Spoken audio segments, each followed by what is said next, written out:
ಕನ್ನಡ ನಾಡು, ಇದು ಕನ್ನಡಿಗರ ನಾಡಿ ಮಿಡಿತ. ಸುರೇಶ್ ಬಾಬು 10 ವರ್ಷ ಸೋತ ಬಿಟ್ಟನ ಅಂದ್ರೆ ಇದು ಮೇಂಟೈನ್ ಮಾಡ್ಕೊಳಕನ ಬೇಕಾಗುತ್ತೆ.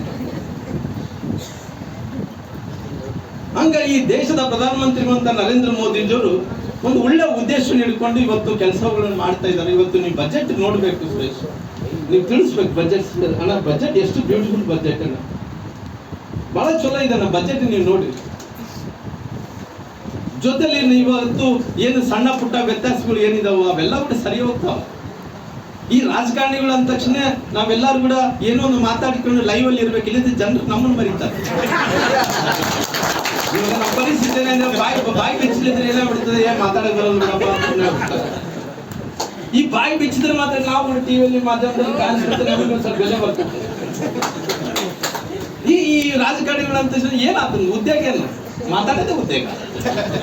ಮಾತಾಡ್ಬೇಕು, ಏನೋ ಒಂದು ಕೆಳಗ್ ಕುಂತ್ರೆ ಏನೋ ಅನ್ಬೇಕು, ಮೇಲೆ ಕುಂತ್ರೆ ಏನಬೇಕು ಅಂತಿದ್ರೆ ಮಾತ್ರ ಟಿವಿಯಲ್ಲಿ ಬರ್ತದೆ. ನಾವು ಕೂಡ ಏನಪ್ಪ ಅಣ್ಣ, ಹಂಗಾಗಿ ನೀವು ಯಾವುದೇ ಹಚ್ಕೊಳಕ್ ಹೋಗ್ಬೇಡ. ಮುಂಬರುವಂತ ದಿನಗಳಲ್ಲಿ ನೀವೆಲ್ಲರೂ ಕೂಡ ಶ್ರಮ ಪಟ್ರಿ, ನಂದು ವಿಶ್ವಾಸ ಇಷ್ಟೇ, ನೀವೆಲ್ಲರೂ ಒಂದಾದ್ರೆ ಮಾತ್ರ ಪುನಃ ನಮ್ಮ ಸುರೇಶ್ ಬಾಬು ಅವ್ರನ್ನ ನನ್ನ ಸೋದರಳಿ ಅನ್ನೋದಕ್ಕಿಂತ ಮುಂಬರುವಂತ ದಿನಗಳಲ್ಲಿ ಪ್ರತಿಯೊಬ್ಬ ಬಡವನಿಗೆ ಒಳ್ಳೇದಾಗಬೇಕು, ರೈತರಿಗೆ ಒಳ್ಳೇದಾಗಬೇಕು, ರೈತರು ಕೂಡ ಸಮೃದ್ಧಿ ಆಗಬೇಕು, ಒನ್ ನೇಷನ್ ಒನ್ ಎಲೆಕ್ಷನ್ ಆಗಬೇಕು. ಪ್ರಧಾನಮಂತ್ರಿ ನರೇಂದ್ರ ಮೋದಿಜಿಯವರು ದೇಶದಲ್ಲಿ ಮತ್ತೆ ಪುನಃ ಪ್ರಧಾನಮಂತ್ರಿಗಳಾಗಬೇಕು. ಕರ್ನಾಟಕದಲ್ಲಿ ಕೂಡ ಬಿಜೆಪಿ ಸರ್ಕಾರ ಅಧಿಕಾರ ಬರೋದಕ್ಕೆ ನಾವು ಸುರೇಶ್ ಬಾಬು